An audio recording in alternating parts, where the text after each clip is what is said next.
School को दिखाया जाता है और इस स्कूल के बच्चे पता नहीं माँ के पेट से ही शिलाजीत खा के पैदा हुए थे, क्योंकि एक 1.5 फुटिया बच्चा आता है और वह बड़े बड़े लोंडों से कहता है कि आजा बाथरूम में को नाप ले, मेरा औजार तेरे औजार से बड़ा है और चाहे तो शर्त लगा ले। लेकिन इस छोटी लुल्ली वाले बच्चे को कौन समझाए कि बादाम बादाम होता है और मूंगफली मूंगफली ये होती है। लेकिन पता नहीं कंचे खेलने की उम्र में इन बच्चों के कंचों में इतना बारूद कहाँ से आ जा। अब आगे दिखाते कि एक छोटी सी उम्र की लौंडिया एलिजाबेथ स्टिक नाम के एक लड़के पर फुल लाइन मार रही होती है और स्टिक एलिजाबेथ की ही बिल्डिंग में रहता है। जिस उम्र में हम व्यूअर्स को ब्लैक बोर्ड पर सीधी लाइन भी नहीं खींचनी आती थी, उस उम्र में यह लड़की स्टिक पर लाइन मार रही थी। इसलिए आज हम व्यूअर्स को बहुत ही पिछड़ा पिछड़ा सा महसूस हो रहा था। अब क्लास के अंदर एक नई क्लास टीचर आई होती है जिनका नाम होता है मैडम वोयला और यह अटेंडेंस ले रही होती है। लेकिन बच्चे मैडम वोयला के बारे में गंदी गंदी बातें करने लगते हैं कि मैडम का छेद तो इतना बड़ा हो रहा होगा, मैडम ने तो गुफा खुदवा रखी होगी। ये बात बच्चे सच में कहते हैं, मैं अपनी तरफ से नहीं बता रहा हूँ, चाहे तो इन बच्चों से पूछ लियो तुम। और फिर साथ में पूरी क्लास पता नहीं क्यों एक दूसरे की चिंगम को खा रहे होते हैं और फिर एक दूसरे को शेयर भी कर रहे होते हैं। तो यहाँ हम व्यूअर्स कहते हैं कि भोसड़ी के बिल्कुल ही भूखे घर से है क्या? हम व्यूअर्स तो बिल्कुल भी ऐसा ना करते। हाँ, हम बस चिंगम फीकी हो जाने पर उसमें चीनी मिलाकर खाते थे और स्टिक तो अपनी गुलेल से मक्खियां भी मार रहा होता है। मतलब कुल मिला के कंजरों के बच्चे थे। तो अब छुट्टी की बेल बज जाती है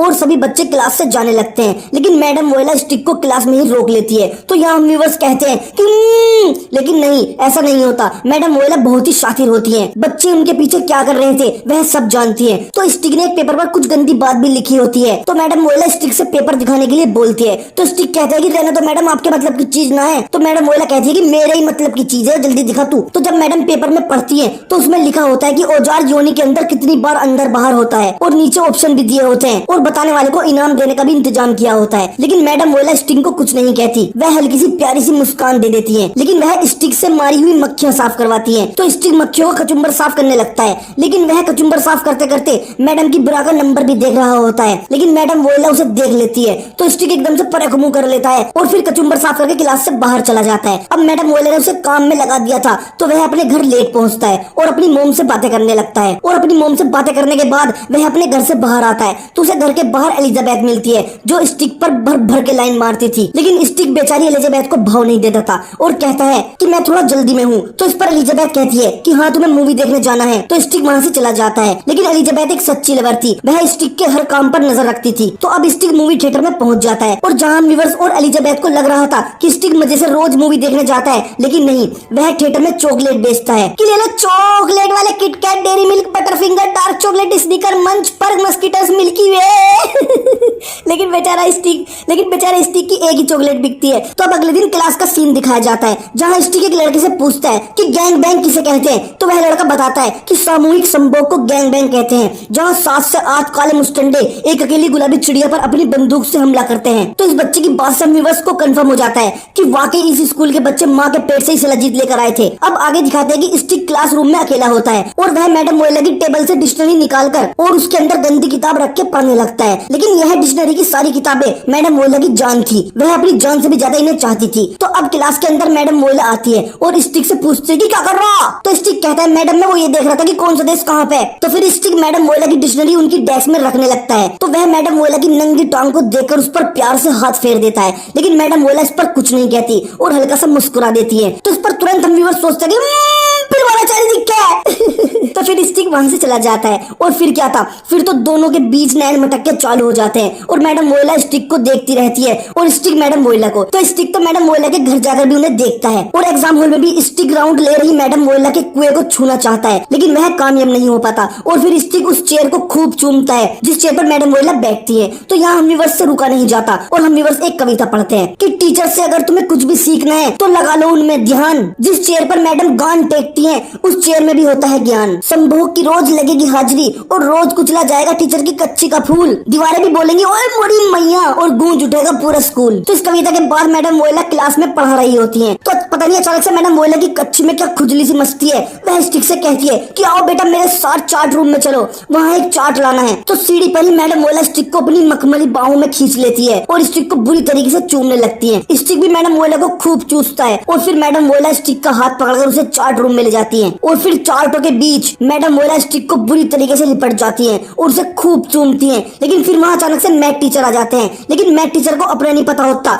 वह वहां से चले जाते हैं और इनको यह नहीं पता चलता कि स्टिक चार्ट के पीछे मैडम की चाट खा रहा है और फिर स्टिक मैडम वोयला की कच्ची उतारने वाला ही होता है। लेकिन बहन चोट बैल बज जाती है। जब स्टिक का बोरिंग पीरियड होता है तब नहीं बजती बैल, अब देख कैसी बजी चूतिया सी। तो मैडम वोयला और स्टिक के बीच पहले बस नैन मटक्के और इशारे थे, लेकिन अब स्टिक के सांप को मैडम के बिल का रास्ता पता चल चुका था और अब तो दोनों क्लास के अंदर ही एक दूसरे को देखकर मुस्कुराने लगे थे और मैडम वोयला तो स्टिक को देखकर शर्माती भी थी। तो यहाँ हम बस कहते हैं शर्मा गई और स्टिक जैसी किस्मत पाने के लिए हम बस रात के 2 बजे भी मरघटियों में जाकर तंत्र मंत्र करने को भी तैयार थे। तो मैडम वोयला क्लास के मोटे मॉनिटर से कहती है कि ओ मोटे मॉनिटर, आज के बाद तो चार्ट रूम से चार्ट लेने नहीं जाएगा। तो यहाँ हम बस कहते हैं कि हाँ भैया, अब तो चार्ट रूम मैडम वोयला और स्टिक के बाप की जागीर हो चुका है, अब तो रोज चार्ट के रूम में ही प्राइवेट पार्ट की धूम मचा करेगी। तो अब आगे दिखाते हैं कि सभी बच्चे हवाई जहाज देख रहे होते हैं। तो यहाँ स्टिक अपने एक दोस्त से पूछता है कि मित्र देखना जरा, मुझे बुखार तो नहीं हो रहा। तो उसका मित्र छू कर देखता है कि स्टिक को सच में बुखार था, लेकिन हम बस जानते हैं कि यह बुखार नहीं बल्कि मैडम की चूत का खुमार था। तो अब स्टिक दौड़ता हुआ साइकिल से मैडम वोयला के घर पहुंच जाता है। तो मैडम वोयला स्टिक को देखकर चौंक जाती है और कहती है तुझे उंगली क्या दे दी, तू तो एकदम दुद्धों पे अटैक करने लगा। और कहती है कि ऐसे अचानक से मत आना कभी भी, मेरे हस्बैंड कभी कभी घर पर भी रहते हैं। लेकिन अब तो स्टिक आ चुका था और सामने काला हिरन हो और सलमान खान जा रहा हो तो हिरन का मरना तय ही है। तो मैडम वोयला स्टिक को घर के अंदर खींच लेती है और फिर यह दोनों एक दूसरे को बुरी तरीके से चूमने लगते हैं और फिर स्टिक अपनी स्टिक से मैडम वोयला को खूब पेलता है और फिर यह दोनों दबा दबा कर बहुत देर तक संभोग करते हैं। तो फिर संभोग के बाद वोयला स्टिक से अपने हस्बैंड के बारे में बताने लगती है कि उसके पास बहुत गजब कार है, एकदम मलाई सी चलती है, वो कार एक महंगी कार है। तो कुछ टाइम बाद जब हम व्यूअर्स मैडम वोयला के हस्बैंड फ्रैंक की कार देखते हैं तो वह कार के नाम पर एक ट्रेन का इंजन होता है। तो अब स्टिक मैडम वोयला के घर में बैठा होता है तो तभी वहाँ उसका हस्बैंड फ्रैंक आ जाता है। तो एकदम से स्टिक बाथरूम में कुछ छिप जाता है, लेकिन फ्रैंक उसे देख लेता है। तो यहाँ हम व्यूअर्स सोचते हैं कि आज तो स्टिक का जंगली सुअर बना देगा फ्रैंक, और स्टिक भी बहुत ही बुरी तरीके से कांप जाता है। लेकिन फ्रैंक यहाँ कहता है कि इंग्लिश का काम लेना आया होगा। तो यहाँ हम व्यूअर्स कहते हैं कि चूतिए, तेरी बहू के साथ तो होना भी यही चाहिए, इंग्लिश का काम लेने आए हो। बे इंग्लिश का काम नहीं, तेरी बहू का आम खाने आए हो। तो फिर स्टिक वहाँ से चला जाता है। तो कुछ टाइम बाद मैडम वोयला नंगी होकर आती है और कहती है लो मैं आ गई। लेकिन स्टिक तो जा चुका था और मैडम वोयला का हस्बैंड एक बहुत बड़ा शराबी था। वह शराब पीने के लिए घड़ी में अलार्म लगाता था कि कहीं शराब पीना भूल न जाऊं। तो फिर मैडम वोयला कपड़े पहन लेती है और यहाँ फ्रैंक अपनी वाइफ वोयला से कहता है कि बच्चों को प्यार से पढ़ाया करो। अभी वो लड़का देखो कितना कांप रहा था, लेकिन बेचारे फ्रैंक को क्या पता था कि स्टिक इसलिए कांप रहा था क्योंकि वह मैडम की सोया चाप खाने आया था। और अब तो रोज स्टिक वोयला के घर आता और उसे खूब दबा दबा कर पेलता। मैडम वोयला को स्टिक के साथ बहुत मजा आ रहा था। मैडम वोयला को ऐसा सुख अपनी लाइफ में कभी नहीं मिला था। अब अगले सीन में दिखाते हैं कि क्लास के अंदर मोटा मॉनिटर चार्ट लपेट कर जाने लगता है, लेकिन चार्ट रूम तो स्टिक और वोयला के बाप की जागीर बन चुकी थी। सालों ने चार्ट रूम को ही मुन्नी बाई का कोठा बना दिया था। तो यहाँ स्टिक मोटे मॉनिटर से चार्ट छीन कर भाग जाता है कि मैं रखने जाऊंगा इसे। तो बेचारा मोटा मॉनिटर मैडम वोयला से कंप्लेन करता है कि देख लो मैडम जी, मेरे हाथ से चार्ट लेकर भाग गए हो। तो उस पर मैडम वोयला कहती है कि मैं भी जारी से पनिशमेंट देकर आऊंगी भी जारी। और फिर क्या था, मैडम वोयला चार्ट रूम में आकर स्टिक को खूब पनिशमेंट देती है, ऐसा पनिशमेंट जो हम व्यूअर्स लेने के लिए हमेशा तैयार हैं। और अब तो यह कभी क्लास में करते हैं तो कभी मैडम के घर पर, कभी चार्ट रूम में तो कभी स्कूल के टॉयलेट में। और अब स्टिक को रात में भी नींद नहीं आती तो वह रात को ही मैडम वोयला के घर उनका कोयला खाने चला जाता है, लेकिन वहाँ उनका हस्बैंड होता है तो स्टिक वापस आ जाता है। लेकिन स्टिक की यह तड़प देख हम व्यूअर्स समझ चुके थे कि स्टिक की पैंट के अंदर अब जंगली सुअर निवास करने लगा है। तो यहाँ हम व्यूअर्स फिर से एक कविता पढ़ते हैं कि जिसको भी लग गया लड़की के कुएं का चस्का, उसको फिर कुछ नहीं भाता, औजार भी रंगीन कोट पहनकर हनी सिंह वाली गंदी रैप है गाता। स्टिक अब एक्सपीरियंस कसाई बन चुका था जो मैडम की फुद्दी को कर रहा था हलाल। फुद्दी ही औजार के ऊपर चढ़ी हुई थी जैसे विक्रम की पीठ पे बैठा हो बेताल। तो अब इस कविता के बाद स्टिक वोयला के बर्थडे पर उसके लिए फूल लेकर आता है, लेकिन तभी वहाँ वोयला का हस्बैंड भी फूल लेकर आ जाता है। तो यहाँ एक फूल दो माली वाली बात साबित हो जाती है, लेकिन एक माली की पैंट के अंदर की डाली मुरझाई हुई थी,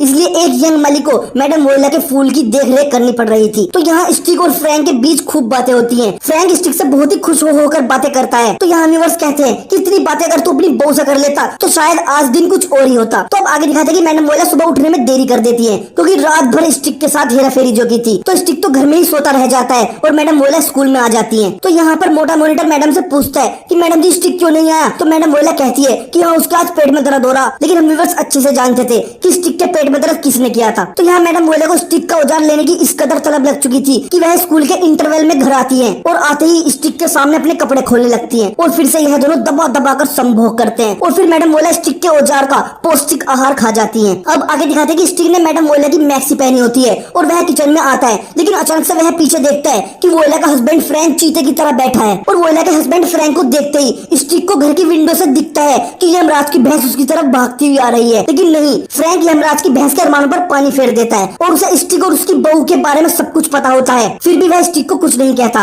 और अपने पास बैठा लेता है और उससे खूब बातें करता है। और फ्रैंक की इस हरकत ने हम व्यूअर्स को यह समझा दिया था कि पहले भी फ्रैंक के साथ ऐसा प्रैंक हो चुका है, मतलब उसकी बहू ने पहले भी अपने स्टूडेंट को घर पर ला ला कर पिलाई करवाई है और फ्रैंक को सब पता था, लेकिन वह कुछ नहीं कहता था और फिर स्टिक के साथ बहुत ही अच्छी बातें करने लगता है और उसके साथ कभी कभी खेलने भी जाता है। तो यहाँ हम व्यूअर्स दुआ करते हैं कि हमारे भी पड़ोस में सारे हस्बैंड ऐसे ही हो जाएं। तो अब आगे दिखाते हैं कि स्टिक के बिल्डिंग के बाहर सभी की आउटसाइड पार्टी चल रही होती है और यहाँ एलिजाबेथ भी होती है क्योंकि वह इसी बिल्डिंग में रहती थी। तो वह अचानक से स्टिक के पास आती है और उसके कान में कहती है कि ऊपर रूम में गुआ जा, तुझे कबूतर दिखाऊंगी। स्टिक को पता नहीं होता कि एलिजाबेथ किस प्रकार के कबूतर के बारे में बात कर रही होती है। तो एलिजाबेथ ऊपर रूम में आकर स्टिक के सामने अपने सारे कपड़े उतार देती है और बिल्कुल नंगी नामर्जात हो जाती है, जबकि वह भी इन चीजों के लिए बहुत ही छोटी है और उसके सीने पर पहाड़ की तरह दुद्धों की हल्की सी चोटी थी। और यहाँ एलिजाबेथ कॉन्डोम भी लाई थी और खून साफ करने के लिए फोम भी, लेकिन स्टिक उसे कोई रेस्पॉन्स नहीं देता, जिससे एलिजाबेथ को बहुत बुरा लगता है और वह कपड़े पहनकर वहाँ से चली जाती है और स्टिक से नाराज हो जाती है। अब आगे स्टिक और मैडम वोयला की पिलाई के बाद का सीन दिखाया जाता है, जहाँ स्टिक वोयला से पूछता है कि तुम फ्रैंक के साथ क्यों हो, उसे डाइवोर्स क्यों नहीं दे देती। तो वोयला बहुत बड़ी शातिर औरत होती है, वह इस पर कहती है कि मैं क्या पागल हूँ, उसे डाइवोर्स दूंगी, मुझे ऐसा हस्बैंड कहीं नहीं मिलेगा जो मेरे अफेयर के बारे में सब कुछ जानता हो और मुझे कुछ नहीं कहता हो। अब वहाँ फ्रैंक आता है और स्टिक के साथ बैठकर शराब पीने लगता है और उससे अपने दिल के हाल बताने लगता है और फिर वहीं पर सो जाता है। तो तभी वोयला फिर से आती है और वह स्टिक को कमरे में आने के लिए बोलती है कि आजा करेंगे, लेकिन यहाँ स्टिक को फ्रैंक के लिए बुरा लग रहा था तो वह फ्रैंक को कंबल उड़ा देता है। तो यहाँ व्यूअर्स कहते हैं कि वाह भाई वाह, एक तरफ फ्रैंक को कंबल उड़ाने वाला बनना और दूसरी तरफ उसी की बहू को कंबल उतारना, लेकिन नहीं, इस बार स्टिक वोयला के कच्ची के अंदर का कोयला गरम का गरम ही छोड़कर चला जाता है, जिससे वोयला एकदम गुस्से में आ जाती है। स्टिक को अब फ्रैंक के लिए बहुत गिल्टी फील हो रहा था कि यार ये इंसान मुझसे कितने अच्छे से बात करता है और मैं इसी की हौसी बहू को रोज पेल रहा हूँ। तो अब स्टिक का वोयला में इंटरेस्ट कम हो चुका था, लेकिन वोयला का इंटरेस्ट तो कंपाउंड इंटरेस्ट की तरह बढ़ता ही जा रहा था। अब अगले दिन मैडम वोयला स्टिक को गर्म करने के लिए क्लास के अंदर ही अपनी स्कर्ट के बटन खोलने लगती हैं और स्टिक को अपनी कच्ची दिखाने लगती हैं और रजिस्टर पर लिखकर उसे 8 बजे मिलने को बोलती हैं। तो यहाँ हम व्यूअर्स एक कविता पढ़ते हैं कि रोज रोज मैडम को पेलकर स्टिक हो गया था परेशान, लेकिन मैडम की कच्ची के अंदर मच रही थी तकड़ी घमासान। मैडम के कुएं में निवास करता था ड्रैगन का जलता अंगारा, इसलिए वह रोज मांगती थी स्टिक का आलू बुखारा। तो इस कविता के बाद स्टिक बाथरूम का बहाना करके क्लास से चला जाता है और वह मैडम वोयला की आग से बचने के लिए एक बॉक्स में जाकर छिप जाता है। तो यहाँ व्यूअर्स कहते हैं कि यही तो बात है, जिसके पास चने हैं उसके पास दांत नहीं है और जिसके पास दांत है उसके पास हत्ती नहीं है। तो अब स्टिक बॉक्स के अंदर कपड़े चेंज करती हुई नंगी लोंडियों को देखने लगता है और वहाँ एलिजाबेथ भी होती है। तो स्टिक एक पेपर फेंक कर एलिजाबेथ को बॉक्स के अंदर ही बुला लेता है और फिर क्या था, एलिजाबेथ तो हमेशा यही चाहती थी कि ऐसा कुछ हो, तो फिर स्टिक बॉक्स के अंदर ही एलिजाबेथ की रेल बना देता है और यहाँ एलिजाबेथ को खूब मजा आता है। और बाहर निकलने के बाद एलिजाबेथ कहती है कि बहुत ही ज्यादा मजा आया, अब रोज ऐसा करा करेंगे। मतलब यहाँ एलिजाबेथ और स्टिक का रिलेशन शुरू हो जाता है। तो अब स्टिक घर आता है तो उसके घर एक पुलिस वाला आता है। तो यहाँ हम व्यूअर्स को लगता है कि वोयला ने तो ना भेज दिया पुलिस वाला, कभी वोयला ही थाने में FIR करके आई हो कि जी इंस्पेक्टर साहब पहले पेलता था अपनी पेलना, लेकिन नहीं, ऐसा नहीं था। यह पुलिस वाला स्टिक को एक चिट्ठी देकर चला जाता है जिसमें स्टिक के बड़े भाई की मौत की खबर होती है, जो कि आर्मी में था और वर्ल्ड वार के दौरान वह मारा जा चुका था। तो यहाँ स्टिक बहुत ही रोता है। तो अब स्टिक के बड़े भाई की याद में सभी को उसकी एक मूवी दिखाई जाती है जहाँ एलिजाबेथ और मैडम वोयला भी आती हैं, लेकिन मैडम वोयला का कोयला यहाँ भी शांत नहीं होता। वह स्टिक को लेकर एक अलमारी में घुस जाती है। तो एलिजाबेथ स्टिक को ढूंढने लगती है, लेकिन तभी वह अलमारी के पीछे से कुछ ऊहू आ की आवाजें सुनती है। तो वह तुरंत गेट खोलकर देखती है कि मैडम वोयला का कोयला स्टिक के छोटे से मील पर चढ़ा हुआ है और जम के रगड़ा कारोबार चल रहा है। तो एलिजाबेथ यह देखकर वहाँ से चली जाती है। तो स्टिक एलिजाबेथ को समझाता है कि अरे मैं तो मैडम से मैथ के सवाल पूछ रहा था। तो एलिजाबेथ कहती है कि जा चला जा सुअर, चूते मत बनावे, और वह स्टिक के साथ ब्रेकअप कर लेती है। अब स्टिक मैडम वोयला के घर जाता है ताकि वह कह सके कि अब मैं आगे यह सब नहीं करूंगा, लेकिन वह देखता है कि मैडम वोयला ने तो बहुत ज्यादा शराब पी रखी थी और वह स्टिक को लिपटने लगती है, लेकिन स्टिक वोयला को दूर करने लगता है और वहाँ से जाने लगता है। तो वोयला शराब की बोतल तोड़कर स्टिक की छत पे चढ़ के आती है और कहती है कि मेरे कपड़े उतार नहीं तो यही काट दूंगी तुझे, खोल सलवार का कमरबंद मेरी, खोल इसे जल्दी कमरबंद को। तो स्टिक को मजबूरन सलवार का कमरबंद खोलना पड़ता है और वह वोयला को पेलने लगता है, लेकिन फिर वह पेलने के बाद वोयला से हमेशा के लिए ब्रेकअप कर लेता है। तो अब अगले दिन वोयला अपना असली रंग दिखाना शुरू करती है। वह स्कूल के प्रिंसिपल साहब से स्टिक को फेल करने की बात कर रही होती है और वह क्लास में स्टिक से भी बताती है कि तुम्हें मैं फेल कर रही हूँ क्योंकि तुम क्लास में कभी प्रेजेंट थे ही नहीं। और वोयला अपनी क्लास से स्टिक को निकाल भी रही होती है। तो अब स्टिक वोयला को एक कोने में लेकर जाता है और उसका गला पकड़ लेता है और कहता है तेरी माँ का भोसड़ा, तेरी क्लास में प्रेजेंट कैसे होता जब मैं उस वक्त तुझे पेल रहा था और अब मैं यहाँ सब प्रिंसिपल को बता दूंगा। तो इस पर वोयला कहती है कि तेरा कोई यकीन नहीं करेगा और कहती है कि तेरे पास बस एक ही चारा है, वो है कि तू मेरे कुएं का चारा खाता रहे तो तू बचा रहेगा वरना हर बार फेल करूंगी तुझे। तो जैसा कि मैंने थंबनेल में कहा था कि या तो मेरे साथ कर वरना तुझे फेल कर दूंगी। तो अब अगले सीन में दिखाते हैं कि वोयला क्लास के अंदर स्टिक को फिर से गर्म करने के लिए अपनी स्कर्ट के बटन खोलती है और स्टिक को कच्ची दिखाने लगती है, लेकिन इस बार स्टिक सामने अड़ रही टेबल में लात मारता है कि ये ले तेरी माँ का भोसड़ा, ताकि सभी बच्चे भी मैडम का भोसड़ा देख सके। लेकिन वोयला एक नंबर की छिनाल थी, वह एकदम से अपनी स्कर्ट नीचे कर देती है और बेचारे मासूम बच्चे इतनी अच्छी चीज देखने से वंचित रह जाते हैं। तो अब प्रिंसिपल स्टिक को अपने ऑफिस में बुलाता है और कहता है कि भाई अब तू टेबल में भी लात मारेगा, फेल तो तू होने वाला। तो यहाँ बेचारा स्टिक बुरी तरीके से फंस चुका था। एलिजाबेथ भी उसे छोड़कर जा चुकी थी और उसका भाई भी फौज में मारा जा चुका था और वोयला उसकी दुश्मन बन गई थी और अब वह फेल भी हो रहा था। लेकिन जो भी हो स्टिक ने मजे बहुत लिए मैडम से। तो अब स्टिक वोयला के हस्बैंड फ्रैंक के पास जाता है और उससे कहता है कि आप ही समझाओ अपनी बहू को, वो मुझे फेल करने जा रही है। तो यहाँ फ्रैंक कहता है कि खरगोश के लवड़े, जब तू उसे पेल रहा था तब मैं उसे कुछ नहीं कह पाया, अब तो मैं सारा ही तुझे पास करवा दूंगा। तो स्टिक यहाँ से निराश होकर चला जाता है। अब स्टिक बुरी तरीके से टूट चुका था